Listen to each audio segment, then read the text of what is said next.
ഇനി അടുത്തത് നല്ല വാസന. ഏറ്റവും പ്രധാനപ്പെട്ടതാണ് നല്ല സ്മെല്ല്.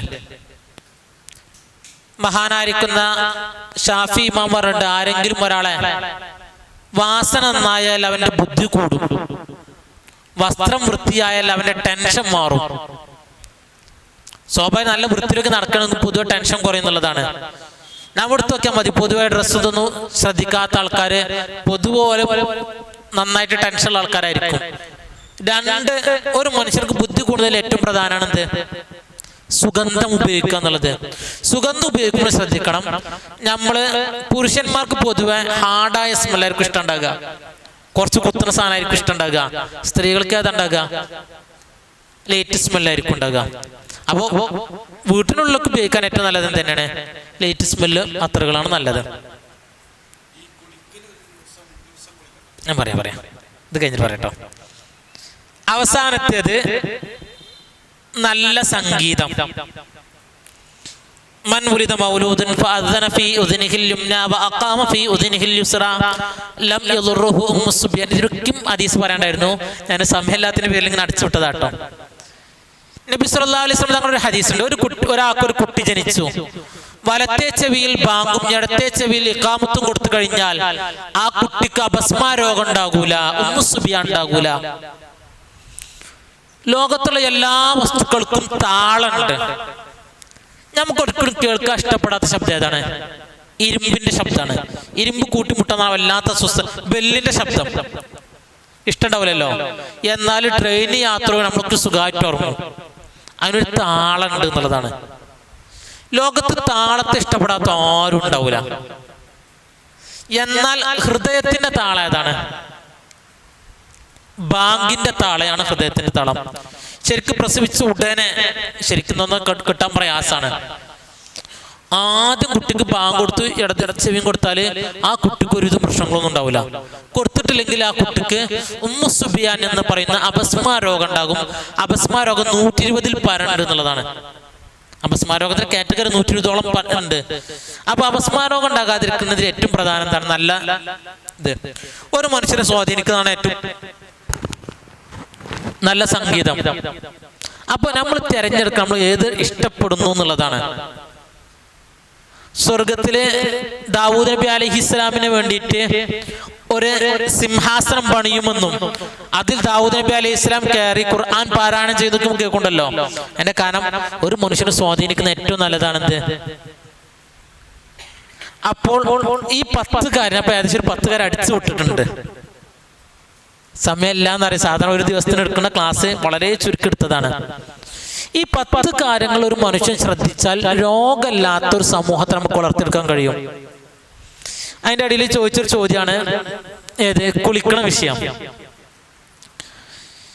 ശരിക്ക് കുളി ദിവസത്തിൽ 2 നേരമെങ്കിലും കുളിക്കണം എന്നാണ് ഇത്. ശരിക്കും കുളിക്കലാണ് നല്ലത്. പക്ഷെ ഒന്ന് വെയിൽ ചൂടാകുമല്ലോ, അതിന് മുമ്പ് രണ്ടും തണുക്കുന്ന സമയം 2 സമയത്താണ് കുളിക്കാൻ നല്ലത്. എന്നാൽ എണ്ണ തേച്ച് കുളിക്കേണ്ടത് 1.5 മുട്ടിട്ടാണ്.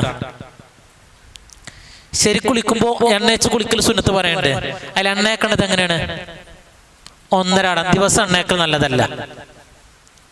1.5 എണ്ണയേക്കണം എന്നാണ്. എണ്ണ തേക്കുമ്പോ ഒന്നിൽ ശരീരം മൊത്തം തേക്കാം. അതിൽ നമ്മൾ തേക്കണം പോലെ തലയിൽ എന്താട്ടാം? തലയിലും ഇതും തേക്കണമെങ്കിൽ ആദ്യം ചെയ്യണം ജസ്റ്റ് എന്താട്ടാം? വിരലുകൊണ്ട് നമ്മൾ കണ്ണിന്റെ ഈ ഭാഗം ഉണ്ടല്ലോ, ഈ ഭാഗം മൂക്കിന്റെ 2 ഇതൊന്നും തട്ടലാണ് ജസ്റ്റ് ഒന്ന് തടവുന്നത് നല്ലതാണ്. ഞാൻ നേരത്തെ പറഞ്ഞല്ലോ, നമ്മളെ ശരീരത്തിൽ ഏറ്റവും പ്രധാനപ്പെട്ട വേസ്റ്റ് പുറന്തള്ളുന്നത് ഇതിലാണ്, കാർബൺ ഡൈ ഓക്സൈഡിലൂടെയാണ്. എന്നാൽ നമ്മുടെ മൂക്കിലൊക്കെ ചെറിയ ചെറിയ രോമങ്ങളുണ്ട്, എല്ലാവരും മൂക്കിലുണ്ടാകും. ഈ രോമത്തെ പിടിച്ച് ജസ്റ്റ് ഒന്ന് പറിച്ചു നോക്കിയാൽ കാണാം അതിന് ചെറിയ തരി ഇങ്ങനെ ഫീൽ ചെയ്യും. അതിന്റെ കാരണം എന്താ? നമ്മൾ ഈ വലിച്ചെടുക്കുന്ന ഇതുണ്ടല്ലോ, അതിന്റെ അടിയിൽ ഒരുപാട് വിഷാംശം വരും. ഇതൊക്കെ അരിച്ച് തടഞ്ഞു വെക്കുന്ന സാധനമാണ് ഇത്, മൂക്കിൽ രോമങ്ങൾ. ശരിക്ക് വുളു എടുക്കുമ്പോൾ നമ്മൾ പഠിച്ചൊരു സാധനം, മൂക്കിൽ വെള്ളം കയറ്റി ചീറ്റുക. എന്നാരും കയറ്റി ചീറ്റലുണ്ടോ?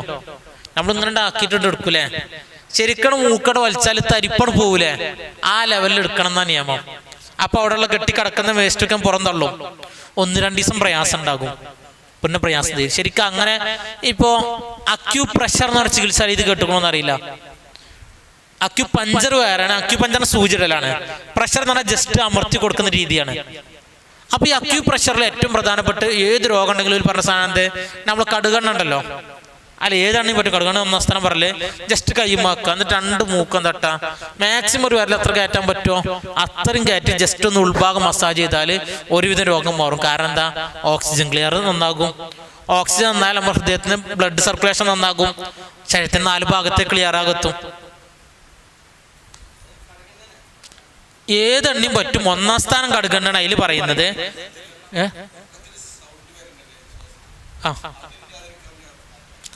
ഹാർട്ടുമായി ബന്ധപ്പെട്ട എന്തോ ഒരു പ്രശ്നമുള്ളത് കാരണമാണ് കൂർക്കം വലിയും ശബ്ദത്തിനൊക്കെ ഒരു കാരണം വരുന്നത്. അവർക്ക് ഹാർട്ടുമായി ബന്ധപ്പെട്ട വിഷയങ്ങൾ നോക്കേണ്ടി വരും. ഞാനൊന്നും ചോദിക്കട്ടോ, നീ ചോദിക്കാനുള്ള ടൈമാണ്. കേട്ടില്ല.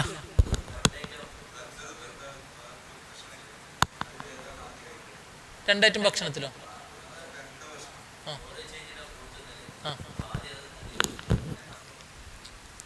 ശരിക്ക് ഫ്രൂട്ട്സിനാണ് സ്ഥാനം 1. നമ്മൾ കഴിക്കണ നേരെ ഓപ്പോസിറ്റാണ്. എന്താട്ടല്ലേ, ഫ്രൂട്ട് തിന്നിട്ടാണ് ശരിക്കും ഫുഡ് കഴിക്കേണ്ടത്. നമ്മൾ രീതി എങ്ങനെയാണ് വന്നിട്ടുള്ളത്? ലാസ്റ്റ് നമ്മൾ ഒരുപാട് വേണ്ടാത്ത വിരുദ്ധാഹാരങ്ങൾ എന്ന് പറഞ്ഞപ്പോൾ ഒരു സാധനങ്ങളുണ്ട്, നിങ്ങൾ കേട്ടുക്കണമെന്ന് അറിയില്ല. ഒപ്പം കഴിക്കാൻ പറ്റാത്ത ഒരുപാട് സാധനമുണ്ട്. ഈ പുളി ഒന്നിച്ച് കഴിക്കാൻ പറ്റില്ല എന്നുള്ളതാണ്. നമ്മളാരും കഴിക്കാതിരിക്കലുണ്ടോ? നബിന്റെ ഭക്ഷണ രീതി എടുത്തു നോക്കി അത് കാണാൻ കഴിയും. നബി സല്ലല്ലാഹു അലൈഹി വസല്ലം തങ്ങള് ഈത്തപ്പഴം കഴിച്ചു എന്ന് പറഞ്ഞിടത്ത് കക്കരിക്കൻ ഇവിടെ മിക്സ് ചെയ്തിട്ടാണ് പറഞ്ഞിട്ടുള്ളത്. ഈത്തപ്പഴത്തിന്റെ പ്രകൃതി ചൂടാണ്, കക്കരിക്ക തണുപ്പാണ്. രണ്ടും മിക്സ് ചെയ്ത നല്ല ഇതിട്ടും. മാംസം കഴിച്ചിട്ട് പറയണ്ടേ, ആട്ടിറച്ചിയും ചിരങ്ങയും കൂടി ഭക്ഷണം ഉണ്ടാക്കിയതാണ് പറഞ്ഞത്. ആട്ടിറച്ചി ചൂടാണ്, ചിരങ്ങ തണുപ്പാണ്. അപ്പൊ രണ്ടും പാടും കൂടിയാൽ നോർമൽ പ്രകൃതാകും. ഞാൻ നേരത്തെ പറഞ്ഞ ഭക്ഷണത്തെ ഓരോ ഫുഡിനെ പറ്റി പറഞ്ഞില്ലേ, ആ കാറ്റഗറി നോക്കുന്നത് നല്ലതാണ് ഭക്ഷണത്തില്. ഞാൻ അതൊന്നും ഇല്ലെങ്കിൽ എന്താട്ടാ, നന്നായി ചവച്ചരച്ച് കഴിക്കുക എന്നുള്ളതാണ് 1-ാം സ്ഥാനത്ത് നിൽക്കുന്നത്. പരമാവധി എന്താട്ടാ, ഒരു ഓവറാകാതെ നിർത്തും ചെയ്യാം. തൈരും മറിച്ചും വിരുദ്ധാഹാരത്തിൽപ്പെട്ടതാണ്. ഒന്നിച്ച് കഴിക്കൽ നല്ലതല്ല. മീനും തൈരും ഞാൻ ശ്രദ്ധിച്ചിട്ടില്ല, ഞാൻ കണ്ടിട്ടില്ല കേട്ടോ. അതേപോലെ തന്നെ ഇറച്ചി മീനും പറ്റില്ല എന്നുള്ള പറയലുണ്ട്. ഞാൻ ഒടും തെളിവ് കണ്ടിട്ടില്ല, ഞാൻ കാണാത്ത പറയാൻ പറ്റില്ല. അതൊക്കെ തോന്നുന്നു പഴയ കാലത്ത് എന്താണാലും ഫുഡ് കമ്മിയാകുമല്ലോ, അന്ന് പറഞ്ഞ ആദ്യത്തായിരിക്കാം. തൈര് നല്ലതല്ലേ രാത്രി കഴിക്കുന്നതല്ല. പാലുൽപ്പന്നങ്ങളും രാവിലെ കഴിക്കലാണ് നല്ലത്, രാത്രി നല്ലതല്ല. എന്താണെന്നാല് ദഹനരസ നല്ല വേണ്ട സാധനമാണ് അത്.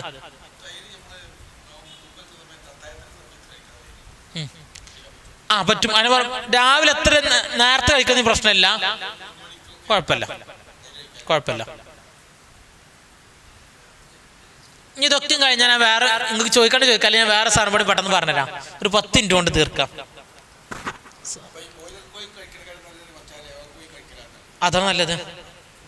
പൊതുവെ കോഴിന് നല്ലതല്ലേ? കോഴി കഴിക്കണമെങ്കിൽ ആഴ്ചയിൽ 1 ദിവസം നിയമം കേട്ടോ. നാടൻ കോഴി നല്ലതാണ്.